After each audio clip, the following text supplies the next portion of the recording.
Thank you. It's exciting to be here, and I have to admit I changed my slides as I was hearing what you guys were interested in. So in the slide set that I just sent forward that you can all have, there are a lot of hidden slides with the standard CMS details around the new quality payment program.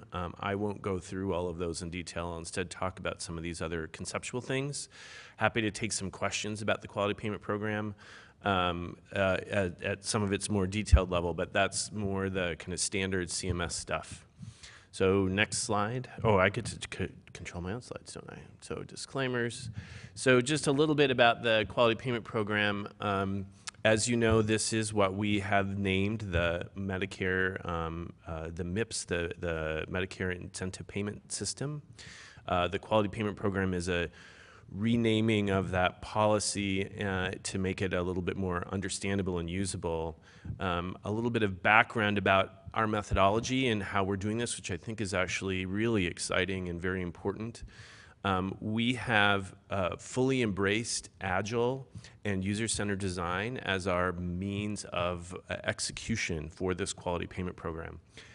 What that means for you is that we have gone out to physicians' offices and done observations of their work in submitting data to PQRS and to meaningful use.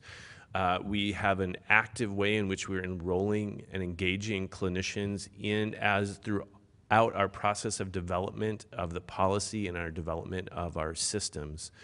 We also have the way we're building our whole quality reporting system is fundamentally different. We're doing it in an agile way so that we have iterative releases of our system with interim functionality that is live and working. And so a little bit later, I'll highlight the current quality payment program and what the website shows, but let you know that will let you do a lot of testing and a lot of work and understanding in advance of actually having to do your first submission. So the clinicians can choose from these two tracks, as I think you probably know, either being part of an advanced APM or the merit-based incentive payment program. And we have a number of strategic goals, so we've been working hard on strategy here. So we want to enhance the clinician experience. In fact, we have a whole new office of provider experience that we're working with and about to launch a project looking at burden reduction from EHRs by providers. We want to improve beneficiary outcomes.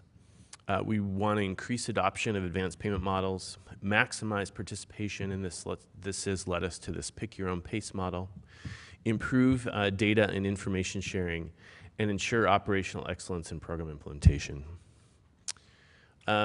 So these are the four components of the quality payment program. There's the quality, of course. There's some financial reporting that is done against claims. The improvement activities, and this is much more wide open than typically what we've done for federal improvements. The improvement activities are you legitimately engaging in activities that lead to improvement? And it's necessarily a lot of flexibility in what that could look like. So do you have a quality improvement program? Is it focused on hypertension or immunization, et cetera? And then advancing care information is the new title for some of the components that were formerly in the meaningful use program. As Bo mentioned, one of the things to recognize that I think a lot of people don't realize is that the Medicare merit-based incentive payment program is Medicare. There is still a Medicaid meaningful use program that wasn't impacted by a new Medicare rule because Medicaid is different than Medicare.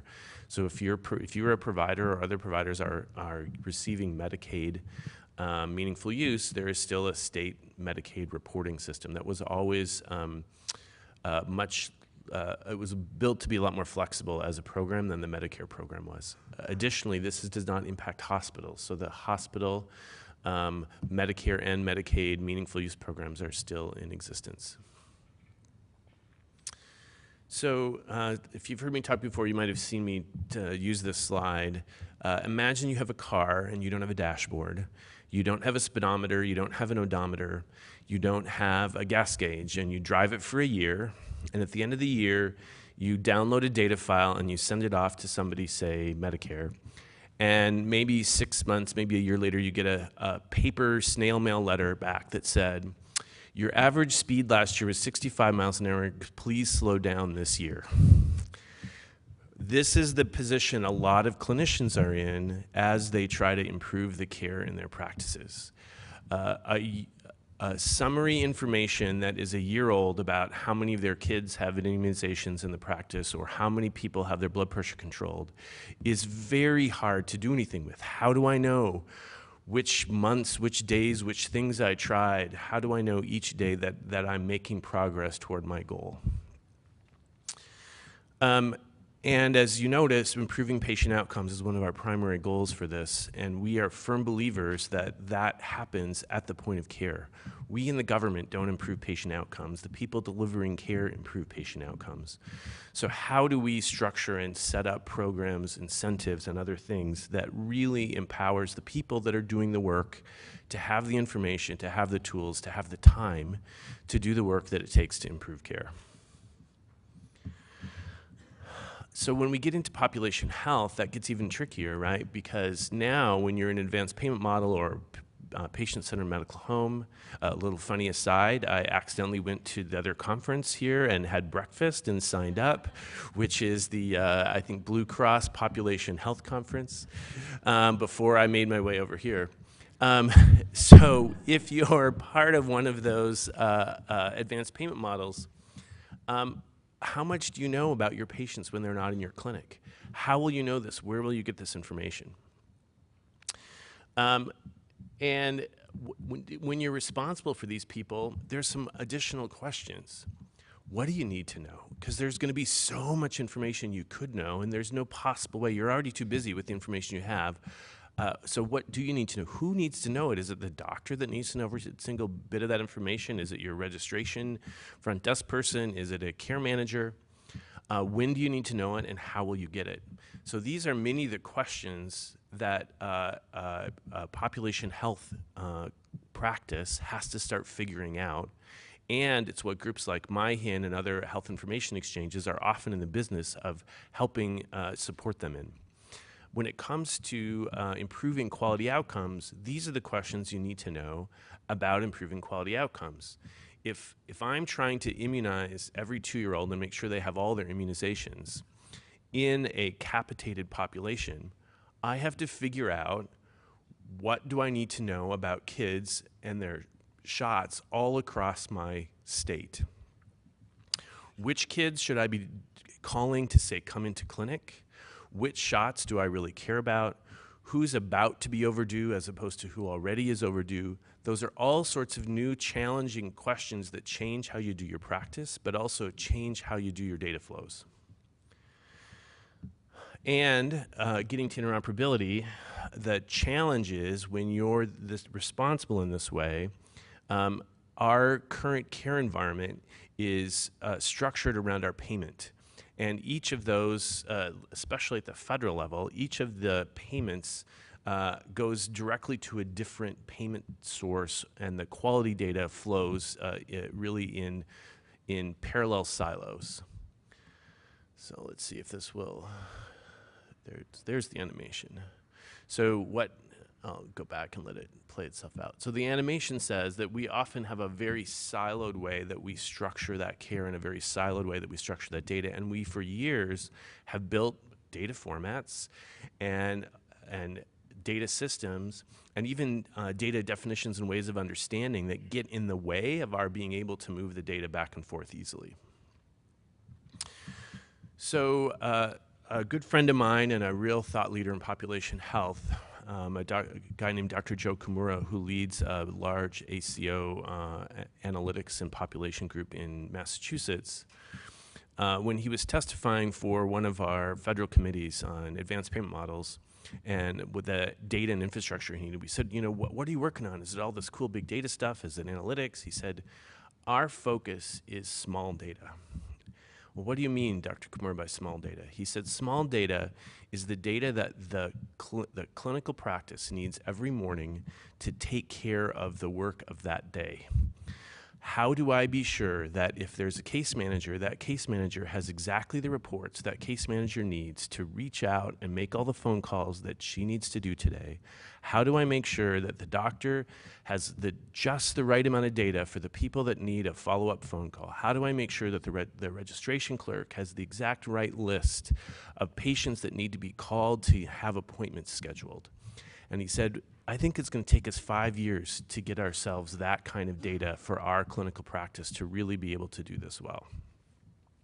That's a very different kind of animal than big data for a couple of reasons. When you think about big data and overall like statewide population analytics, we're often used to statistical sampling and normalizing data, and we tolerate some amount of error, and we just sort of say that that's the case.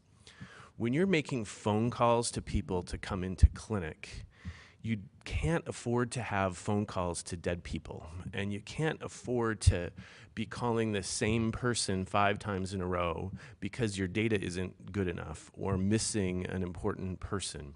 So the data fidelity is actually much more important, but you also have the opportunity to have really robust feedback loops in that data because the people that are using it are really keenly aware of the quality and can measure the defects because they're getting feedback on each and every data point on a regular basis. So another thing to recognize is that in this new space, as we're starting to aggregate, including for quality reporting, this data, who's doing it? And so this is where we get to this alignment question, and I'll get a little bit to the standards around alignment too. But so at CMS, we're working hard for Medicare to do that alignment into a single program, the quality payment program. And so the PQRS system, the meaningful use program, the value modifier, those are the CPC Plus, those are all now one data system and one quality reporting program. It didn't used to be that way.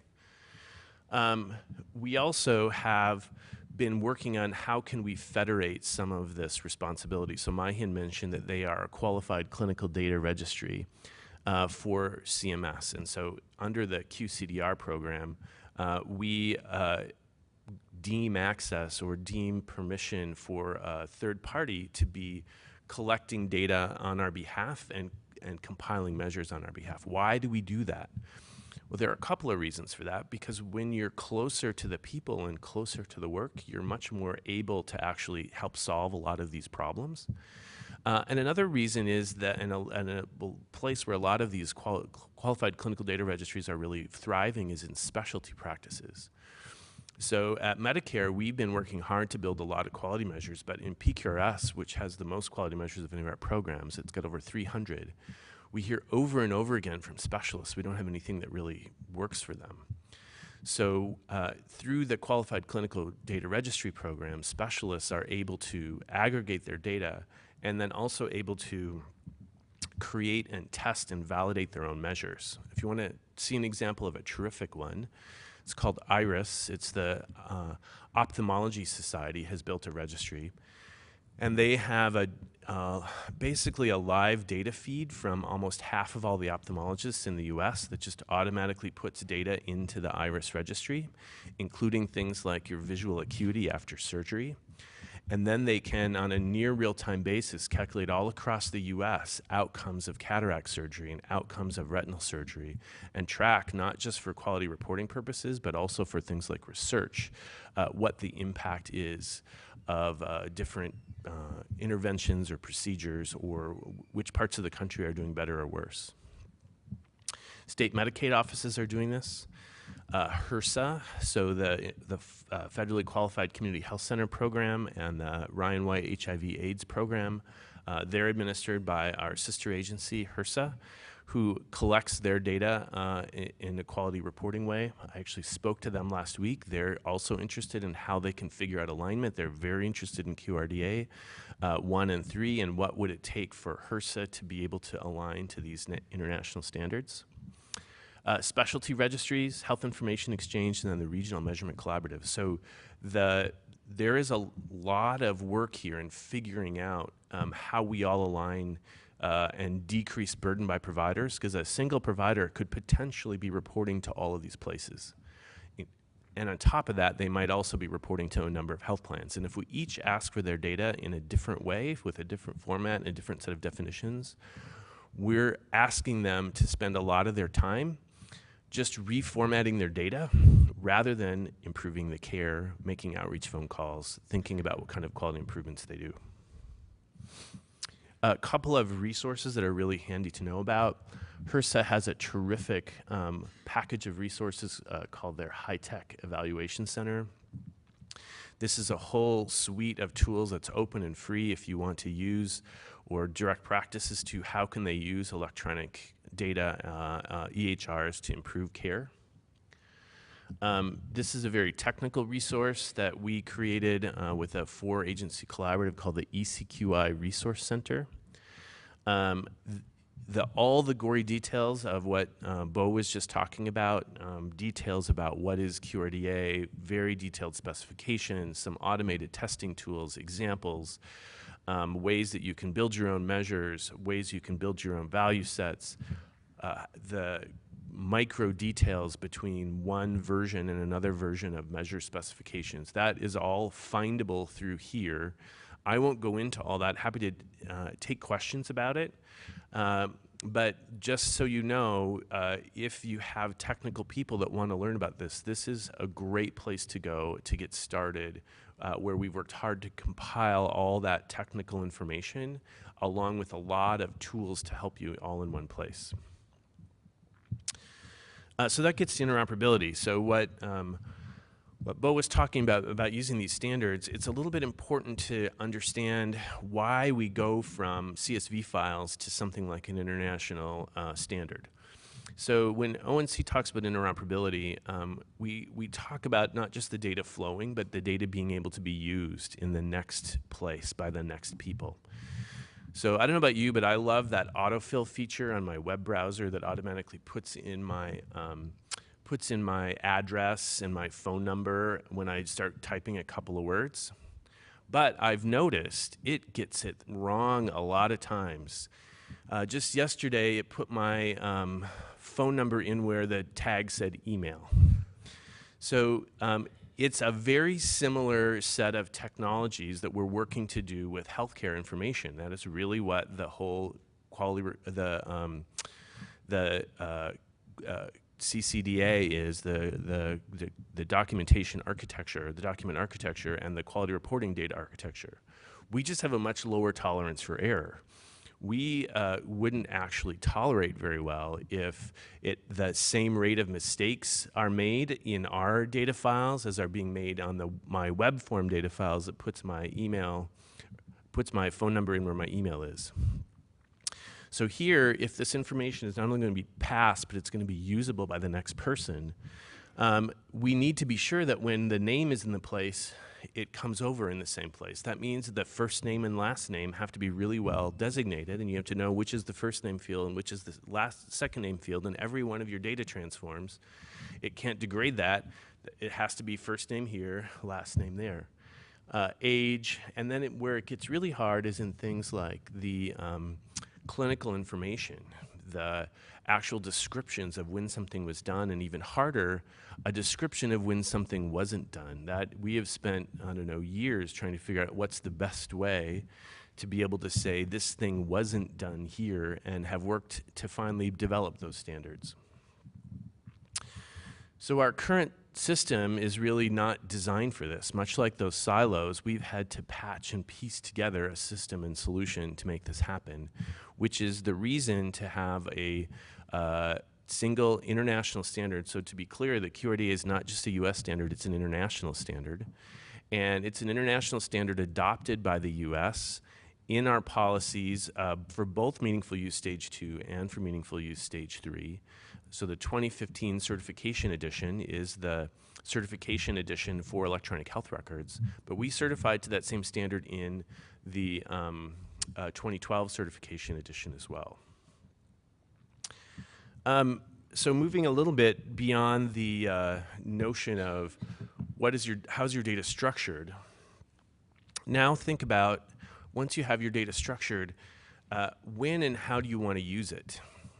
So my experience in working in research and public health is that we were really used to a retrospective look. We would typically get a large data file maybe once a year, and then we would plan for 6 months of normalization and analysis to be able to do a report on our large data file in this kind of very retrospective way. Well, what are the challenges with that? What are the problems with that? Imagine if Amazon ran its business that way. If Amazon said, well, we closed out 2016, we're going to spend the next 6 months normalizing our data, and then we'll have the Amazon report of how many things people bought by July of 2017. Like, their business would never function, right? Because they are thinking about analyzing their data constantly.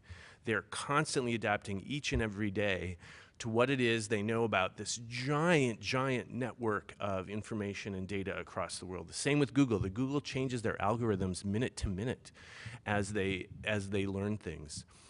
So how can we in healthcare learn from what's really happening in this rapid data movement place, and instead of being scared of the turbulence of that data, look at that as a benefit instead of as a detriment?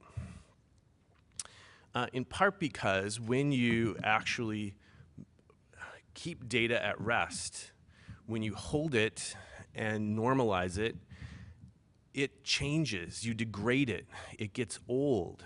You don't understand it because you've got one fixed point in time, and that fixed point in time has necessarily given you only a single snapshot of a very dynamic system. So again, this isn't just about now using new standards, it's about thinking about how the new kinds of data movement let us be more nimble and flexible as we build tools and systems. As we do population health, our outreach can be every day. It doesn't have to be an annual report of the people that didn't get their shots. It can be a daily report of people that didn't get their shots. So how to understand standards. So this, if you could imagine that the electrical plugs are a standard, which they are, but think about that instead as a data standard where you're asking for data. And right now what we've done is we've let each and every person, each and every location that says, hey, send me your data, let them build a separate way for that data to come in. So if I'm a hospital or a provider, what I have to do, now that so the hospitals and providers have to use certified technology. So we've forced them to use the same data standard. So they have the same plug. Their stuff can move back and forth much more easily because they've done this hard work of re-engineering their systems to make it work. But they're still now being asked by everybody all around to do it a different way. So they have to build a different adapter and manage a different adapter for each and every place that they go. Imagine if instead all of us had the same adapter. Now instead of spending all that time buying different plugs, buying different ways and trying to figure out why things aren't working and why things short out, if we were built the same way, it's much easier to move the data. We're spending less of our time and money on the change and adaptation, a lot more time and our money on the real value creation. So again, a little bit more in the details of the interoperability. What is it about? It's about vocabulary and code sets. So this is, do we use ICD-9? Do we use ICD-10, for example? Do we use, what's the content that we use? How should it be formatted? Do you put where do you put the diagnosis? Where do you put the secondary diagnosis? Where do you put this thing didn't get done? How do those things get coded? How do you know it's just a blank field versus this thing really didn't get done? There are transport standards. How do you move the message from here to there? There are security standards. These are key and important all across the web, but for us in particular in healthcare. And then services. How do you find each other? How do you know that this other system exists? So I won't get into that too much, but happy to take questions there if you want. Then I heard a number of you talking about measure alignment. So this is a few of my thoughts about measure alignment. I've been working on measure alignment for many, many years. When I was at my hospital, I think back in 2008, we did an analysis that we were tracking 1,500 quality measures and working to send them. We were actively managing 200, 8 of which were on hemoglobin A1C and diabetes, because we had 8 different versions to 8 different people. And we created a committee internally that said, we're only going to do this once for ourselves. It's going to confuse our providers to try to have 8 different hemoglobin A1C measures. So we're going to pick our institutional hemoglobin A1C measure and then just manage that variation out to everybody else, because we're confident if we have a good diabetes program, we'll move all of those measures. We don't have to report each and every one of them back to our docs. So that started me down a long journey of thinking about what measure alignment actually means. There's a MacroMeasure Alignment. That's what we've done with the Million Hearts Initiative, where everyone uses the same set of measures that are NQF endorsed, and they're often referred to by their HEDIS names and numbers. That's terrific. It's really great work. It's actually harder than you'd think, but there's been a lot of progress in that MacroMeasure Alignment. Even more difficult is what we've named the MicroMeasure Alignment. Now, if everyone uses the same NQF number, NQF0018, the hypertension measure, how often do you think they're using exactly the same specification of that measure? Actually, seldom. So even though NQF has endorsed that measure and it's supposed to be a national standard, what happens is every locality says, well, we can't quite get this data element, and oh, our docs want it to be this way, or our health plan would really like it if we excluded those people. So there was an analysis by a group in, I think, 2013 that found a huge variation in state measure sets. Even when people said they were using the same measure, there were hundreds of little micro ways that those measures were not actually aligned. And this is, I think, one of the opportunities for automated measure collection. The more we can automate and tool up this space, the more we can see the places where we're different. And the more we can actually use data to tell us, is this an opinion about how the measure should be different, or is it actually going to substantively change the measure result for any particular reason? Because there's a lot of opinions and thoughts about, oh, we should exclude this or include that, but when you actually look at the data, seldom do those things really make any difference. Then there's the standards alignment. I've been talking about that, and that's the thing we worked hard at ONC to help make happen. So using certified health IT standards like the QRDA and aligning around a standard, which is not a measure specification, it's really the which vocabulary do we use, how do we structure the measure, how is it machine readable, et cetera. And then the thing that CMS has worked hard on, which I think is really a terrific type of alignment that helps resolve a lot of these problems, which is program alignment. What we were finding as we worked with CMS is even if we could get the top 3 done, if we couldn't align the programs, we still caused all sorts of chaos, because PQRS would report from June to June, and another program would report from October to October, so there would be a 3-month period in the year where one was using one year's specifications and one was using the other year's specifications. And as hard as we would work to make sure all of their data spec sheets were the same, they were always something we missed. There was a little thing here and a little thing there in the specifications that turned out to drive people crazy. So by aligning to one single program, we were much better able to achieve all the things above, because the program drove that alignment instead of us having to constantly manage all of that alignment ourselves. So the standards that Bo was mentioning are looking to do data elements. How do we get data elements that are the same? And this is actually much harder than you would imagine.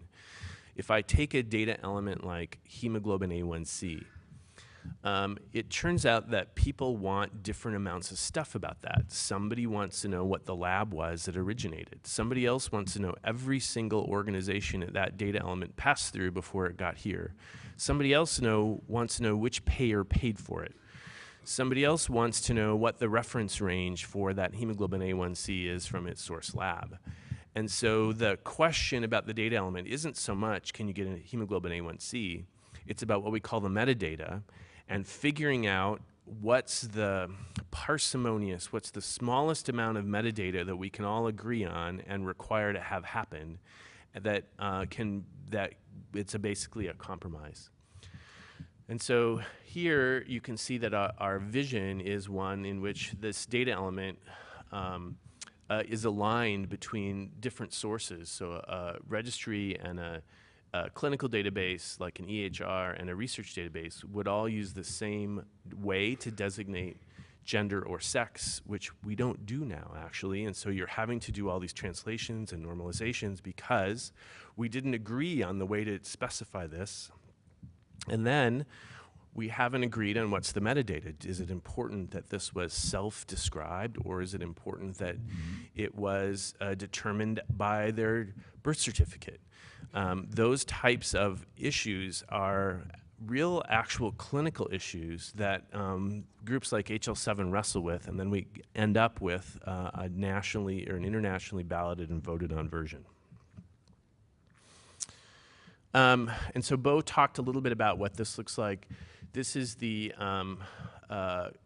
basic structure of how the EHR certification works. So we certify in a modular way.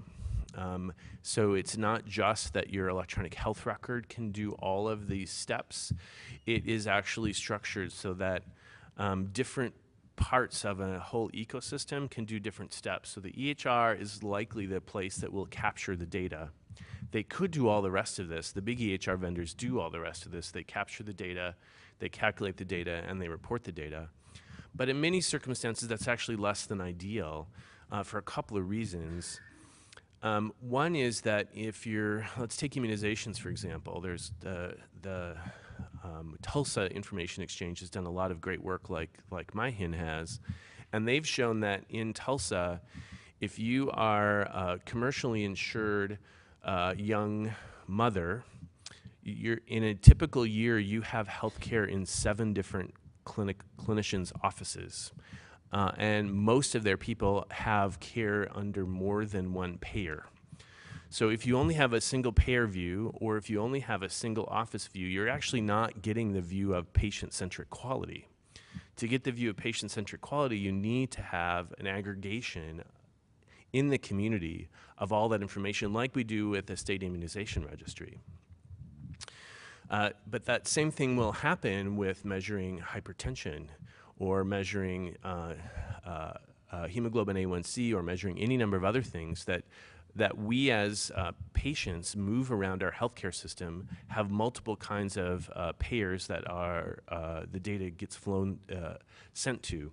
So we have to figure out a way that this is adaptable for any number of different models. The eye doctor model I mentioned, a model like Michigan where you aggregate through the Health Information Exchange, or a model where maybe a big EHR vendor dominates a whole region or state like Sanford Health in North Dakota, which has virtually all of the hospital care in one state.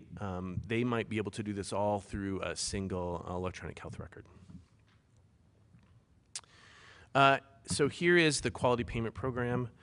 And I don't know if I can't really put the link in, but that top is actually a live link. We are open for year 1.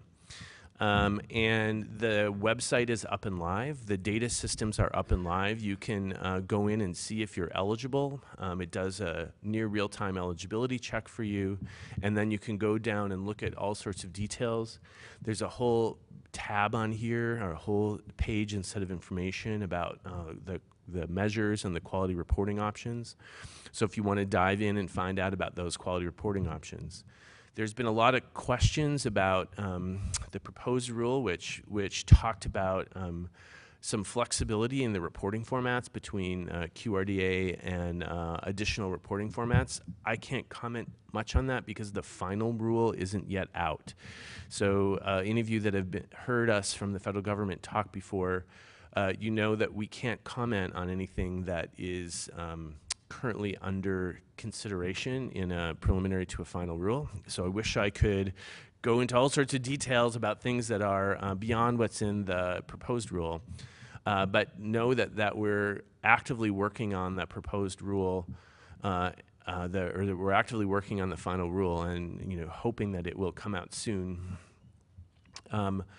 What I will say is that there's no change to the certified EHR rule. So the 2015 certification edition is what it is, and that has not been proposed to change. We are very clear that you have to use certified EHR technology for participating in the quality payment program. And we're also very clear in the 2015 certification edition rule that QRDA is a requirement of all the EHRs. So, those things are fixed. They're fixed by the ONC certification rule, and regardless of what we do or don't do in the quality payment reporting rule, we still are requiring that EHR vendors all are able and capable to do what Bo showed you on the screen. Create QRDA Category 1 files on demand by providers. And there's some additional things in there about providers being able to export them and send them around in individual and in aggregate with little to no intervention by a data analyst or a vendor specialist. We will say that that's proving to be a challenge for the EHR vendors. A lot of them, when they built their systems for meaningful use, built an annualized way to get all of the data out and send it for quality reporting. So they've been able to send data to CMS for the purposes of the reporting their meaningful use quality measures. But what most of them have done with their providers is said, hey, here is our end of the year report for you, as opposed to having an ongoing real-time basis that they are doing it. So it's requiring a substantial amount of re-engineering for them, and many of them are having to find new ways to do this real-time analytics, this real-time data pull. There are also some kind of fundamental challenges that we as a measurement community have to wrestle with. One thing is many of our measures presuppose an annual look back. In the last year, did you find the first and last hemoglobin A1Cs? Okay, that makes sense if you have a year's worth of data and you're doing a look back. If I'm doing a daily report, what does that mean? Do I do a look back every day for the last 2 hemoglobin A1Cs? Do I say starting January 1st, any hemoglobin A1C, the next one is always the first one, and then I'm constantly doing a delta?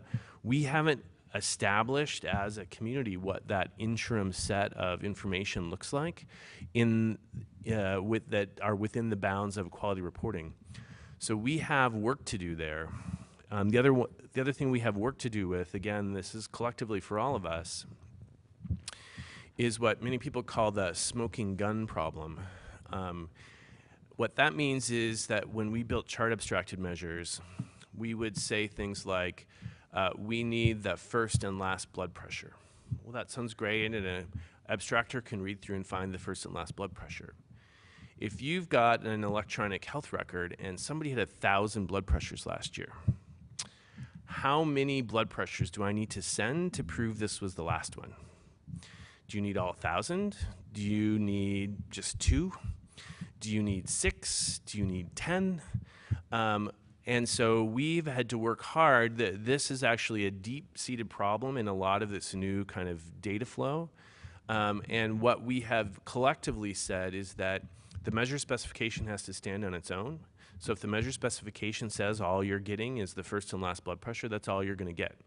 Even if there were 1,000 blood pressures, if the measure specification said 2, you're going to get 2. And we're going to trust that the system is going to source the right 2. But with this new real-time data, with this new real-time feedback and this new data in motion, we're going to have to rethink the way we specify measures and the way we think about a summative view of care over the year when we're doing daily or minutely checks on the clinical care quality and process. So here's kind of the wrap-up slide from the quality payment program presentation. The things that are coming next, I kind of highlighted these at the beginning. But there are going to be lots of opportunities for you to participate. Again, we're doing agile development. We're doing user-centered design. Our goal is continuous testing and continuous interaction with you as the submitters, you as the providers, you as the other people in the system. So keep an eye on that Quality Payment Program website and keep connected. And with that, I will end and open up to questions.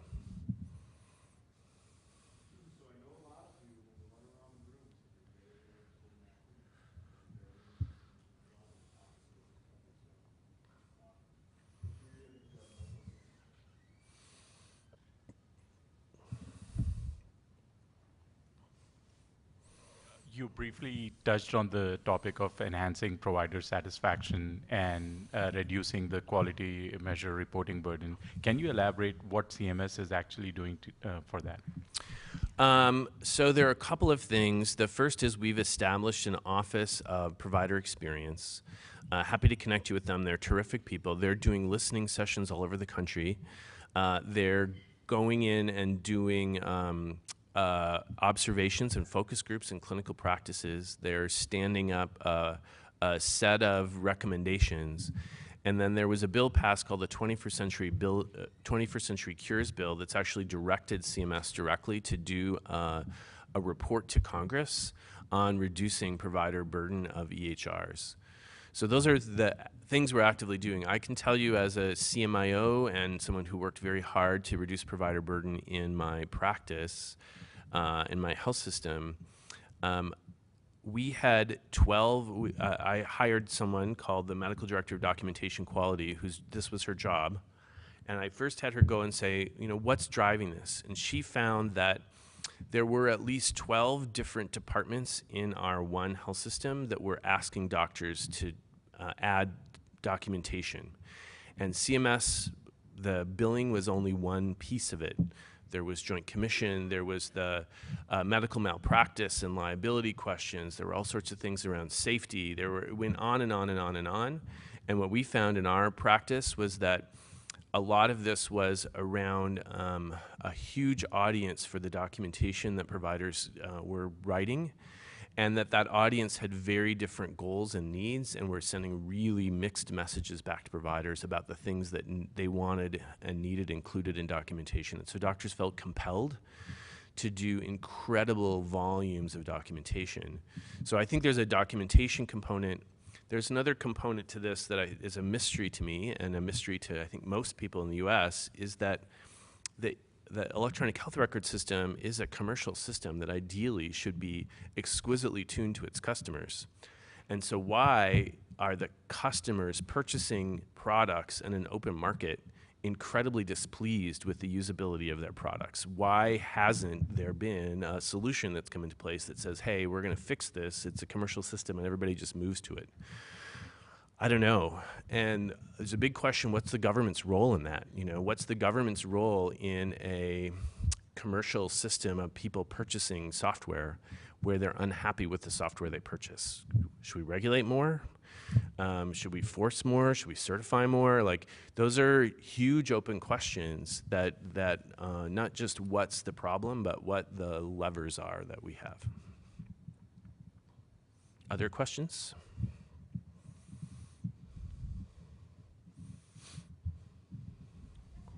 Consideration as to why there are a limited number of measures for the different reporting methodologies. So if you were using your EHR, previously there were only 64 quality measures you could report on, and claims there was, I think, like 94. Has there been any consideration to align that?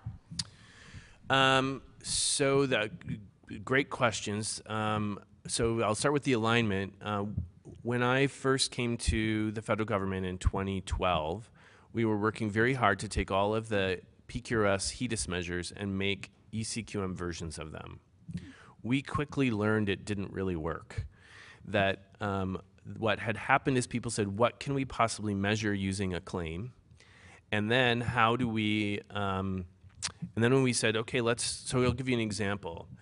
There's a HEDIS measure around asthma control that said, did this child fill their prescription for an inhaler? Great, that makes a ton of sense if you have claims. Now, do what I had to do, try to build the ECQM version of that, and hear the doctors scream when they say there's no way that I can know that a child filled their asthma prescription because I don't have that claim. But we tried to build a measure that was as close as possible in intent to that measure so that we could say, yes, this makes sense. But then that necessarily puts into place a burden to providers. So one of the reasons for this difference is as we're moving from sourcing all the data from the claim to sourcing all the data from the EHR, some of the measures simply don't work very well in that move. And we have new opportunities in EHRs that we didn't have in claims, which is why we're using EHRs. The other thing that I'll say is that there's not a good business model in measure development right now. What happens is that there's a huge investment to build a measure and an incredibly hard set of stage gates to get it through to get it finally endorsed by NQF. People have been getting really frustrated. A lot of specialty societies have been trying, and they'll spend $1 million+ and they'll go to NQF, and the NQF committee will say, this isn't really an outcomes measure. This isn't really good enough. We're not happy with this. So it's very, the business model for building a measure is largely fallen on the government. So as the government builds more and more of these measures, we face some of the same challenges as we bring them to NQF. The more these move into value-based payment, the higher the bar is for them to be approved by a consensus group. People want them really well tested. They want them tested in a very diverse set of situations. They want to understand that they're mature and that the data is all going to be accurate and reliable. To do all that's a really expensive proposition to make sure that happens. And even if you have the money, which we did in Meaningful Use, trying to convince people to invest in putting a measure in that they don't yet have to report for, we couldn't get anybody. I was calling, saying, hey, we got this really cool measure. Do you want to try testing it out for us this year? Imagine in the middle of Meaningful Use wanting to try a new measure that may or may not actually end up in the program. We had very few people wanting to do that. So we have a business model problem. We have a high bar of what's good enough. And we have reluctance, or we haven't figured out a good testing method for people to test them well because it seems too expensive and time consuming to test them.